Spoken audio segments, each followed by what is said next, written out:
Hello, నమస్కారం. భారతదేశంలో ఉన్నటువంటి ఈ ప్రసార మాధ్యమాలు గాని, ప్రింట్ మీడియా గాని, ఇప్పుడు ప్రస్తుతం మన భారత ప్రధాని మోదీ గారు ఇజ్రాయిల్‌లో ఉన్నారు. ఇజ్రాయిల్ సందర్శనానికి వెళ్ళిన సంగతి ప్రపంచంలో చాలా ప్రసార మాధ్యమాలకు తెలిసినప్పటికిని, ఎందుకంటే ఈ తరుణంలో ఈ ప్రసార మాధ్యమాలు గాని, పత్రలేఖనం వాళ్ళు గాని ఎక్కడ కూడా పెద్దగా ఈ వార్త గురించి ప్రచురించడంలో గాని, ప్రసారించడంలో గాని ఎక్కడ కూడా పెద్దగా ఆసక్తి మనకు కనిపించడం లేదు. దానికి కారణం దేశం ఇజ్రాయిల్ కాబట్టి. ప్రపంచంలోనే అతి శక్తివంతమైనటువంటి దేశాల్లో ప్రథమ స్థానంలో ఉన్నటువంటి దేశం అది. భౌగోళిక పరంగా విస్తీర్ణంలో చాలా చిన్న దేశమైనప్పటికీ, జనాభా సంఖ్యలో కూడా చాలా తక్కువ జనాభా ఉన్నటువంటి దేశం అయినప్పటికీ, శాస్త్ర సాంకేతిక రంగంలో ప్రధాన స్థానంలో, ఉన్నతమైనటువంటి స్థానంలో ప్రపంచంలోనే ఉన్నటువంటి దేశం అది. భారతదేశంతో చాలా ఊష్మళమైనటువంటి ఒక ఆత్మీయ స్నేహం కలిగి ఉన్నటువంటి దేశాలలో ప్రధాన పంక్తిలో ఉండే దేశం కూడా. చాలా అత్యవసర ఘట్టాల్లో భారతదేశానికి ఏ సహాయమైనా చేయడానికి సిద్ధపడే దేశాల్లో ప్రధానమైనటువంటి దేశం ఈ ఇజ్రాయిల్ అన్న దేశం. ఇలాంటి ఒక దేశానికి మన ప్రధాని రెండవ సందర్శనం చేస్తున్నప్పుడు ఈ ప్రసార మాధ్యమాలు ఎందుకు అంతగా ప్రాధాన్యత ఇవ్వడం లేదు అన్న దానికి చాలా కారణాలు ఉన్నాయి. ఎందుకంటే మన రాజ్యాంగంలో ఇక్కడ ఉన్నటువంటి స్వేచ్ఛా స్వాతంత్రాన్ని అనుభవిస్తూ, ఈ దేశానికి వ్యతిరేకంగా, ఈ దేశాన్ని కించపరిచే విధంగా నినాదాలు చేసి ఉన్నటువంటి ప్రధాని సైతం అతి కఠినమైనటువంటి భాషలో విమర్శించే ఆ ప్రతిపక్ష నాయకులు ఉన్నటువంటి దేశం కాబట్టి, ప్రసార మాధ్యమాలు కూడా దాదాపుగా చాలా మంది చెప్తారు కానీ, భారతదేశంలో గోదీ మీడియా అని బీజేపీకి కానీ, ప్రధానమంత్రి మోదీకి వెనకాల నిలబడే ప్రసార మాధ్యమాలే ఎక్కువ అని. అలా కారణం అది వాస్తవం అయితే, మరి ఇప్పుడు ప్రధానమంత్రి ఇజ్రాయిల్ని సందర్శించినప్పుడు ఈ ప్రసార మాధ్యమాలన్నీ దాన్ని చాలా విస్తృత రూపంలో ప్రసారించాలిగా. ఎక్కడ కూడా మరి అంత ప్రాధాన్యతతో వాళ్ళు ఈ వార్తను ప్రచురించినట్టు మనకి ఎక్కడ కూడా కనిపించడం లేదు. ఇంకొక ప్రధానమైనటువంటి అంశం ఏమిటంటే, ఈ మోదీ గారి ఈ సందర్శనంలో బహుశా ప్రపంచంలోనే ఏ దేశం ప్రధానిని కూడా ఈ ఇజ్రాయిల్ అన్న దేశం ఈ విధంగా సత్కరించి ఉండి ఉండరు. కానీ ఎప్పుడైతే మన ప్రధానమంత్రి మోదీ ఇజ్రాయిల్ సందర్శనకి వెళ్ళారో, అప్పుడు ఇక్కడ ఉన్నటువంటి చాలా మంది వాళ్ళు ఎపిస్టీన్ ఫైల్స్ లో మోదీ గారి పేరు ఉంది కాబట్టి, దాన్ని ఆ పేరును అక్కడి నుంచి దాని వల్ల వస్తున్నటువంటి ఆ ప్రచారాన్ని నిర్మూలించుకోవడానికి, ఆ పేరును ఆ లిస్ట్ లో నుంచి నిష్క్రమింపజేయడానికి నెతన్యో దగ్గరికి వెళ్ళారు అన్న ప్రసారం కూడా ఇక్కడ చేశారు. కానీ అక్కడికి వెళ్ళిన తర్వాత ఆ పరిస్థితులు చూసినట్లయితే వీళ్ళ నోళ్లు మూతబడ్డాయి. ఈ ప్రచారం చేసినటువంటి వాళ్ళు ఇప్పుడు ఎక్కడో దాగి ఉన్నారు. ఎందుకంటే అక్కడ చూసినటువంటి ఆ దృశ్యాలు ప్రపంచంలో ఏ దేశాధినేతకు కూడా ఇవ్వనటువంటి అద్భుతమైనటువంటి స్వాగతం చూపించారు మోదీ గారికి. ప్రపంచంలోనే అతి శక్తివంతమైనటువంటి దేశంగా భావించే అమెరికా యొక్క ప్రెసిడెంట్ డొనాల్డ్ ట్రంప్ పలుసార్లు ఇజ్రాయెల్ సందర్శించినప్పటికీ, డొనాల్డ్ ట్రంప్ కూడా ఇవ్వనటువంటి ప్రాధాన్యతతో మోదీ గారిని వాళ్ళు ఆహ్వానించి వాళ్ళ యొక్క కెన్నెసెట్ అన్న వాళ్ళ పార్లమెంట్ లో ప్రసంగించే అవకాశం కూడా కల్పించారు. కేవలం ఆ ప్రసంగం సాధారణమైనటువంటి రీతిలో కొనసాగలేదు. నిరంతరం అక్కడ ఉన్నటువంటి నెతన్యాహును, అక్కడ ఇజ్రాయిల్లో ఉన్నటువంటి ప్రస్తుత ప్రభుత్వాన్ని విమర్శించే ప్రతిపక్షం సైతం అప్పుడు ఆ పార్లమెంట్, ఆ కెనెసెట్ లో ప్రత్యక్షమై మోదీ గారి ప్రసంగాలకు చప్పట్ల మీద చప్పట్లు కొడుతూ మోరు మోగించారు ఆ హాల్.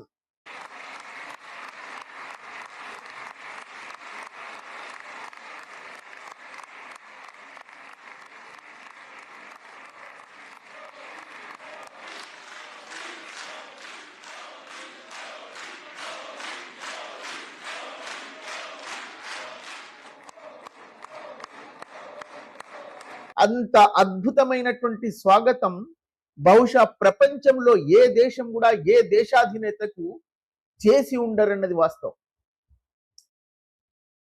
అప్పుడు కానీ ఈ ఎపిస్టీన్ ఫైల్స్ నుంచి తమ యొక్క పేరును తొలగించడానికి నెతన్యో దగ్గరికి వెళ్ళారని ఆరోపించినటువంటి ఈ వీళ్ళు ఇప్పుడు నోరు మూసుకొని ఎక్కడో సొరంగాల్లో దాగి ఉన్నారు.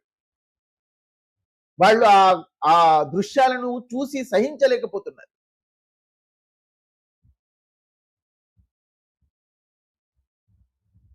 భారతదేశానికి చాలా అత్యవసర ఘట్టాల్లో ఏ సహాయమైనా చేయడానికి సిద్ధపడే దేశం అది ఇజ్రాయిల్ అన్న దేశం. పైగా భారతదేశం అంటే చాలా ఆత్మీయమైనటువంటి ఒక స్నేహాన్ని కొనసాగించాలని మనస్ఫూర్తిగా కాంక్షించే దేశాల జాబితాలో మొదటి వరుసలో ఉంటుంది. అలాంటి ఒక దేశం, పైగా మనం ఇరాన్తో మనకు ఒక మంచి వ్యాపార సంబంధాలు ఉన్నాయి, ఇరాన్తో కూడా మనకు సత్సంబంధాలు ఉన్నాయి తెలిసినా కూడా వాళ్ళు మన దేశానికి సంబంధించినటువంటి భారత ప్రధాని మోదీ గారిని కూడా ఆయనే ఆ మాటలు ఆ కెనెసెట్ లో బెంజామిన్ నెతన్యో మోదీ గారి గురించి చెప్పినటువంటి ఆ వాక్యాలు వింటే ఒళ్ళు పొలికరించిపోతుంది. బెంజామిన్ నెతన్యో మోదీ గురించి చెప్పినటువంటి ఆ వాక్యాలు ఒకవేళ వింటే ప్రతి భారతీయుడు పులకరించిపోవాలి. చాలా అద్భుతమైనటువంటి వాక్యాలతో ఆయనే స్తుతించారు మన భారత ప్రధాని. పైగా ఇంతకు ముందు మోదీ గారు ప్రధానమంత్రి అవ్వక ముందు ప్రతి దేశంలో ఉన్నటువంటి ఆ దేశాధినేతలు ఒకరినొకరు కలుసుకున్నప్పుడు కేవలం కరచాలనాలతోనే ముగించేసేవారు. చేతుల్లో చెయ్యి కలిపి దాదాపు ఆ కలిసినటువంటి గంట 2 గంటల్లో 10 సార్లు చేతులు కలుపుకునేవారు, కరచాలనం చేసుకునేవారు. అంతటికే పరిమితమయ్యేది. కానీ మోదీ గారు ఒక కొత్త రకమైనటువంటి ట్రెండ్ సృష్టించారు. ఈ ఆత్మీయ అలింగనం అన్న దృశ్యాలను ఆయనే సృష్టించారు. అది ప్రపంచ చరిత్రలో ఒక దేశాధినేత మరో దేశాధినేతను అలింగనం చేసుకొని ఆత్మీయంగా కలిసి ఉండడం అన్నది మోదీ గారు సృష్టించినటువంటి అలింగనం అది. అందుకే ఆ కెనెసెట్ లో మోదీ గారిని స్తుతించి ఆయన గురించి మాట్లాడుతున్నప్పుడు బెంజామిన్ నెతన్యో ప్రత్యేకంగా చెప్పారు, దిస్ ఈజ్ మోదీస్ హగ్ అని. మీరు ఆ ప్రసంగం వినండి. ఆ ఒక్కొక్క వాక్యం అనిముత్యం లాగా ఆయన చెప్పినటువంటి ఒక్కొక్క ముత్యం కూడా ప్రతి భారతీయ పౌరుడిని పులకరింపజేస్తుంది. అంత అద్భుతమైనటువంటి వాక్యాలతో వర్ణించారు. పైగా వాళ్ళ యొక్క ఆ కెనెసెట్ లో ప్రతి వ్యక్తి నిలబడి మరి చప్పట్లు కొట్టారు. ఆయన మోదీ గారు ప్రసంగిస్తున్నటువంటి ఆ సమయంలో ఎంత నిశ్శబ్దంగా ఆయన యొక్క ఒక్కొక్క వాక్యాన్ని వాళ్ళు వింటూ కూర్చున్నారు. దాని తర్వాత ఆయన చేసినటువంటి ఒక్కొక్క ప్రసంగం తర్వాత అద్భుతమైనటువంటి చప్పట్లతో వాళ్ళు ఆనందింపజేశారు. ఆ మొత్తం హాల్ మొత్తం ఒక ఆనందకరమైనటువంటి వాతావరణంతో నిండిపోయింది అని నిశ్చయంగా చెప్పవచ్చు. ఆ దృశ్యాలు చూస్తే మీకే అర్థమవుతుంది. పైగా విమానం దిగి కిందికి వచ్చేసిన తర్వాత బెంజామిన్ నెతన్యో యొక్క సతీమణి కూడా వచ్చారు. వాళ్ళిద్దరూ చేతులు కలిపి ఎంత ఆత్మీయంగా వాళ్ళు మాట్లాడిన మాటలు, ఆవిడ పలికినటువంటి ఆ పలుకులు మోదీ గారి అద్భుతమైనటువంటి ఒక దృశ్యాన్ని ఆవిష్కరించాయి. ఇది చూసిన తర్వాత సహించలేనటువంటి ఈ విమర్శకులు ఇప్పుడు ఎక్కడో దాక్కున్నారు, బయటికి రావట్లేదు వీళ్ళు.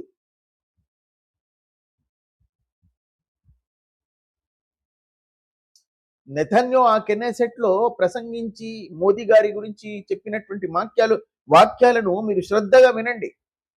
ఆయన చెప్పారు, మా దేశానికి ఎన్నో దేశాల ప్రతినిధులు ఇక్కడికి వచ్చారు. చాలా గొప్ప గొప్ప దేశాల నుంచి కూడా ఈ ప్రధానులు మా దేశాన్ని సందర్శించారు. మేము వాళ్ళని స్వాగతం చేశాము. కానీ నరేంద్ర, మీరు మా ఆత్మీయ స్నేహితులు. మీ యొక్క ఈ రాక మా దేశానికి, నాకు మాత్రమే కాకుండా మా దేశ పౌరులను ఒక అద్భుతమైనటువంటి ఆత్మవిశ్వాసాన్ని కలిగిస్తుంది. మా పౌరులందరూ ఎంతో ఆహ్లాదంగా మిమ్మల్ని స్వాగతం పలకడానికి వేచి ఉన్నారు.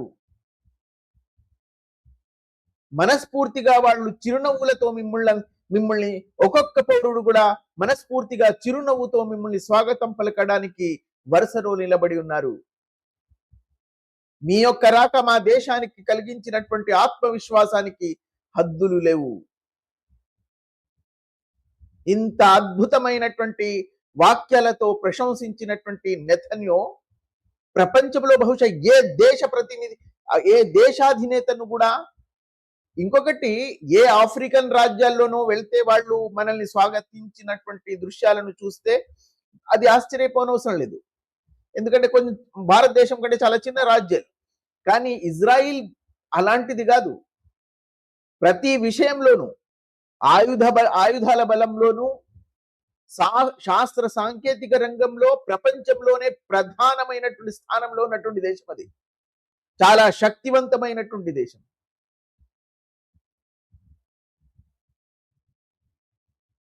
ఈ రహస్య అన్వేషణ సంస్థ అన్నది మొసాద్, ప్రపంచంలోనే ఏ దేశానికి లేనటువంటి ఒక రహస్య అన్వేషణ సంస్థ ఇజ్రాయిల్కు ఉంది. ఆ సంస్థ నుంచి ఎన్నో విషయాలను భారత్ కూడా నేర్చుకుంది అని చెప్పాలి. ప్రతి విషయంలోనూ భారత్కు ఏ అవసరం వచ్చినా, ఎట్టి పరిస్థితుల్లోనూ కూడా హస్తం ఇవ్వడానికి సిద్ధంగా ఉండే దేశాలలో ప్రధాన స్థానంలో ఉండే దేశం అది. అలాంటి దేశంలో మన ప్రధానమంత్రి మోదీ గారికి లభిస్తున్నటువంటి ఆ సత్కారం, ఆ గౌరవం, ఆ అభినందన, ఆ ప్రశంస చూసి ప్రతిపక్షాలు తట్టుకోలేకపోతుంది భారతదేశంలో. అందుకే వాళ్ళు ఏదో ఒక ఆరోపణలు చేయాలని ఆయన బయలుదేరుతున్నప్పుడే చెప్పారు, ఈ ఎపిస్టీన్ ఫైల్స్ లో మోదీ గారి పేరుంది కాబట్టి అది తొలగించుకోవడానికి నెతన్యో కాళ్ళు పట్టుకోవడానికి వెళ్ళారని.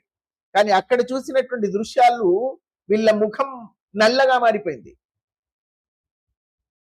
వాళ్ళ ఆరోపణలు ఆకాశంలో అలాగే ఎగిరిపోయింది. అది అక్కడ జరిగిందే వేరు. ఇంకొకటి, నేను ఇంకొక వీడియోలో ప్రస్తావించినట్టు, మోదీ గారు ఏ కారణం వల్ల ఈ ఇజ్రాయిల్ సందర్శన చేసి ఉంటారు అనే దాన్ని నేను ప్రధానంగా అక్కడ ఉన్నటువంటి వ్యవసాయ రంగంలో అది సాధించినటువంటి విజయాలు, శాస్త్ర సాంకేతిక రంగంలోనూ వ్యవసాయ రంగంలోనూ వాళ్ళు సాధించినటువంటి ఆ విజయాలు గాని, వాళ్ళ యొక్క వ్యవసాయ రీతులను భారతదేశంలో కూడా జరపాలని వాళ్ళ సహకారంతో అక్కడున్నటువంటి ప్రపంచంలో బహుశా ఒక ఏడారి ప్రాంతాన్ని అంత అద్భుతమైనటువంటి స్వర్గతుల్యంగా మార్చి, అక్కడ వ్యవసాయ అనుకూలమైనటువంటి భూమి లేకపోయినా సరే వాళ్ళు అద్భుతమైనటువంటి కొత్త శాస్త్రీయ పరిజ్ఞానంతో వ్యవసాయం నడిపిస్తున్నటువంటి రీతులు ప్రపంచాన్ని ఆశ్చర్యచకితులు చేసింది. అది మోదీ గారు అక్కడ కెనెసెట్ లో చేసినటువంటి ప్రసంగంలో కూడా అది ప్రస్తావించారు. అది వినండి మీరు. Israeli expertise in precision irrigation and water management has already transformed agricultural practices in India. అదే ఆయన చెప్పారు, ఈ పద్ధతులను మేము భారతదేశంలో కూడా అమలు పరిచాం. దాని తర్వాత నెతన్యో ప్రసంగిస్తూ మోదీ గారి గురించి చెప్పినటువంటి వాక్యాలను మీరు కూడా ఒకసారి వినండి. Welcome to Jerusalem, my dear friend, Prime Minister Narendra Modi, and your distinguished delegation. Welcome to Jerusalem. Prime Minister Modi's personal embrace is something special. It's called the Modi hug. It's well known around the world. And when you hug someone closely, truly, you know it's not an act, it's a real thing. It's called the Modi hug. I said, Narendra, my dear friend, these are not just words. I would almost venture to say, more than a friend, a brother. In many ways, brothers. The alliance between us is an enormous multiplier of our individual powers. Enormous multiplier. We're two ancient civilizations, and we had to go through the voyage of time, the odyssey of time. We're two democracies.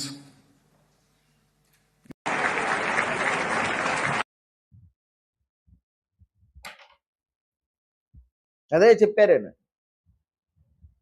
ఈ మోదీ గారు కొత్తగా సృష్టించినటువంటి ప్రపంచంలోనే ఈ అలింగనం, ఆత్మీయ అలింగనం, దాని ఎత్తి మరీ చెప్పారు. దిస్ ఇస్ మోదీస్ హగ్ అని. పైగా రెండు ప్రాచీన సంస్కృతులు, భారతదేశం మరియు ఇజ్రాయిల్, ఇలా కలిసి ప్రయాణించడం అన్నది చాలా శుభదాయకమైనటువంటి విషయం అనే రీతిలో ప్రసంగించారు. పైగా మీరు కేవలం ఆత్మీయ స్నేహితులు మాత్రమే కాదు, మాకు మీరు సహోదరులుగా మేము భావిస్తున్నామని.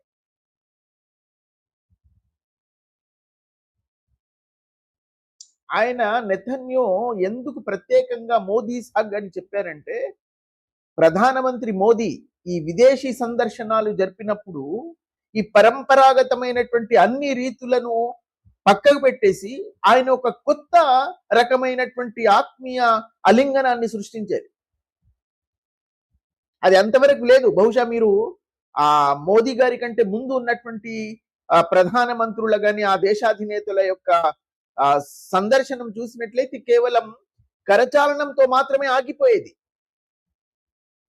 ఈ ఆత్మీయ అలింగనం అన్నది ఆయనే సృష్టించారు. అది నేను అందుకే మన భారతదేశంలో అంతర్గతంగా కొన్ని విషయాలపై నేను అసంతృప్తిగా ఉన్న మాట వాస్తవమైనప్పటికీ, విదేశాల్లో ఆయన చేస్తున్నటువంటి ఆయన యొక్క విదేశీ నీతి గాని, ఈ విదేశాలతో భారతదేశానికి ఏర్పరిచినటువంటి ఒక ఆత్మీయ అనుబంధాన్ని బహుశా భారతదేశ చరిత్రలో ఏ ప్రధాని కూడా చేయలేదు. అందుకే ఇప్పుడు భారతదేశం అంటే మీరు ఏ దేశాన్నైనా అడగండి, ప్రపంచంలో మీకు అలాంటి దేశమే కనిపించదు ఏదైతే భారతదేశం పట్ల ఆత్మాభిమానం గాని, అద్భుతమైనటువంటి ఒక ప్రాచీన సంస్కృతి కలిగిన దేశం అని వాళ్ళు తెలుసుకోలేనటువంటి పరిస్థితులు ఇప్పుడు లేవు.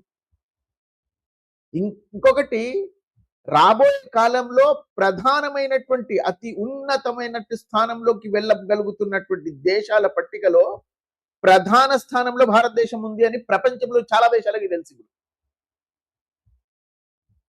అది మింగుడు పడనటువంటి బంగ్లాదేశ్, పాకిస్తాన్ లాంటి దేశాలు ఉండి ఉండవచ్చు, వాళ్ళు ఏమీ చేయలేరు. ఎందుకంటే అక్కడ మతమౌఢ్యంతో ప్రజలను అలాగే ఉంచేసి అక్కడ ఉన్నటువంటి కొంతమంది ఆ దేశాధినేతలు మొత్తం ఆ దేశాన్ని దోచుకొని పీక్కొని తినే రకాలు కాబట్టి ప్రజల్ని ఆ మూర్ఖత్వంలోనే ఉంచేస్తున్నారు. ప్రజలు కూడా మూర్ఖులుగానే మిగిలిపోతున్నారు. వాళ్ళు కూడా ఆ మూర్ఖత్వం నుంచి బయటికి పడాలని ఆశించడము లేదు, ప్రయత్నించడము లేదు. కాబట్టి వాళ్ళను ఆ మదర్సా మూర్ఖుల స్థితిలోనే వదిలేద్దాం. వాళ్ళు దానికే తగురు అని నా అభిప్రాయం.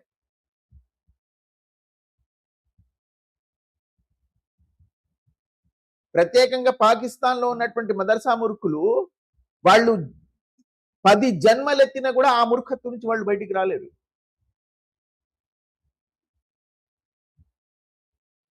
వాళ్ళని అక్కడనే వదిలేద్దాం. ఆ 2-3 దేశాలు తప్ప ప్రపంచంలో పాశ్చాత్య దేశాల్లో ప్రధానంగా భారతదేశం యొక్క స్థాయి గాని, స్థితి గాని చాలా ఉన్నతమైనటువంటి స్థానంలో ఉంది. ఇది చాలా మంది ఇక్కడ ఉన్నటువంటి ఈ మూర్ఖులకు అర్థం కాకపోవచ్చు. భారతదేశంలో అంతర్గతమైనటువంటి కొన్ని విషయాల్లో నాకు ఆయన పట్ల కొన్ని అసంతృప్తులు ఉన్నమాట వాస్తవం. అది నేను చాలాసార్లు బహిరంగంగానే ప్రఖ్యాపిస్తున్నాను, చెప్తూ ఉంటాను కూడా. ఎందుకంటే నేను బీజేపీ పార్టీకి సంబంధించినటువంటి వ్యక్తిని కాదు, దాని అడుగుజాడల్లో నడవడానికి. ఎక్కడ తప్పు కనిపిస్తే అక్కడ విమర్శిస్తాను, ఎక్కడ గొప్ప విషయం కనిపిస్తే నేను అక్కడ ప్రశంసిస్తాను. అది నా నైజం. అది ఎవరైనా సరే.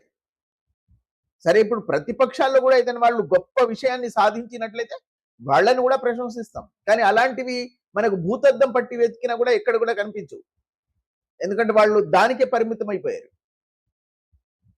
కేవలం మదర్సా మూర్ఖులను రంజింప చేయడానికి మాత్రమే సృష్టించబడినటువంటి పార్టీ అది కాంగ్రెస్ పార్టీ. వాళ్ళు కేవలం మదర్సా మూర్ఖులను మాత్రమే రంజింప చేయగలరు, దానికి మించి వాళ్ళు ఏమి చేయలేరు. అయితే ఈ వీడియో ఇప్పటికే కాస్త ఎక్కువైపోయింది. దీని మీద నేను ఇంకో వీడియో కూడా చేశాను ఇదే విషయంపై. అది కూడా చూడండి. ఇది మీ అభిప్రాయాలను కూడా కామెంట్ల ద్వారా తెలియజేయండి.